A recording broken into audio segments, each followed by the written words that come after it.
Okay, I got a busy day ahead of me today, y'all, but I had a busy weekend as well. All of the new pasture is fenced in now, so we can put the sheep over there. Even though it's still some more T-posts need to be put in and stuff, and we need to give time for grass to grow out there before we even think about putting the sheep in it. So, a lot of things going on. And old Codger, I get your message, buddy. I'm sorry you still got 3 feet of snow. Yeah, but if it's any solace, in the summer it's going to get blazing hot here, and we'll fight humidity and everything. So every place has its unique climate and the pros and cons that come along with that. But today, what we have here is the Shindaiwa 757 cylinder. It is getting ported up. It is, we will take probably, I think it's about 30 thousandths off of the base. And then we're going to aim for numbers 99 on the exhaust, about 82, 84 on the intake, and transfers probably go for about 20 to 24 degrees on the transfer. No, actually, these things run really short blowdown, so I think it'll probably get about 16 degrees of blowdown. No, not if I raise the exhaust. Anyways, so Shindaiwa 757. Echo CS 800P, brand new cylinder. All right, this one's going for Mark. This one, I think it's James out in California. Mark in Missouri. Mark wants he doesn't want a whole lot of compression. He's an older gentleman I think he's probably looking to do a little bit of milling with this and everything. So this will be a tame build that's aimed more for torque and just allowing that 700 or the 800 to shine in a way that it does not shine from the factory. So we'll go with a simple port job on this, nothing special. We will cut the base on this as well because this thing has a terrible squish from the factory. But we'll widen up the exhaust. I believe the numbers on the last one that I measured, the exhaust was something like, you know what? Look at that. That's different too. No, it's the same. It's the same as the other one. So this is the one that had the bad cylinder where a ring pin came unseated and it scored up the inside of the cylinder really terribly, really deep scoring. And you would never be able to get good compression out of a saw like that.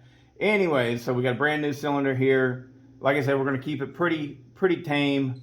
We'll probably go for about 102 on the exhaust, and probably around 78 or 80 on the intake.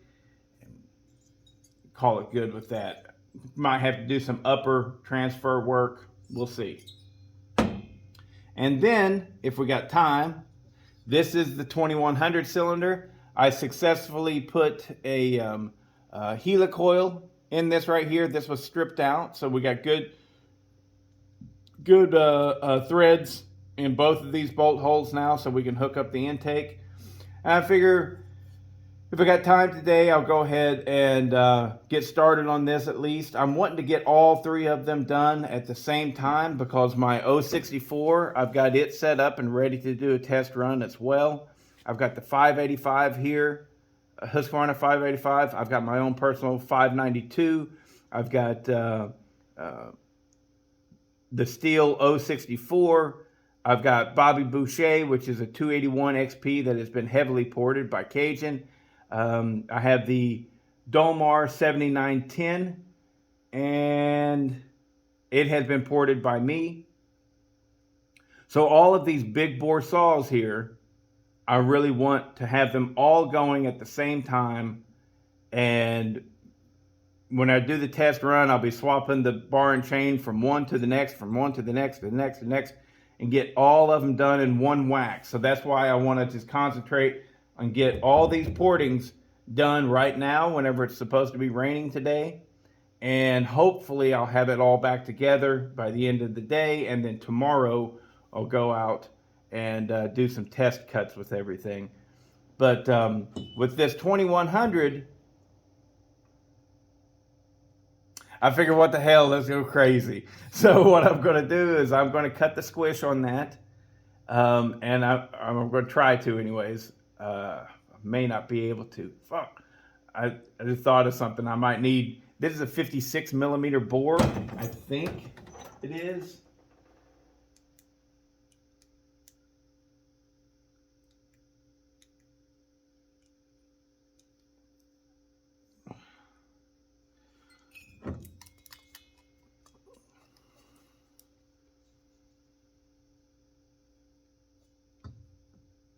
Yes, that is a 56 millimeter bore.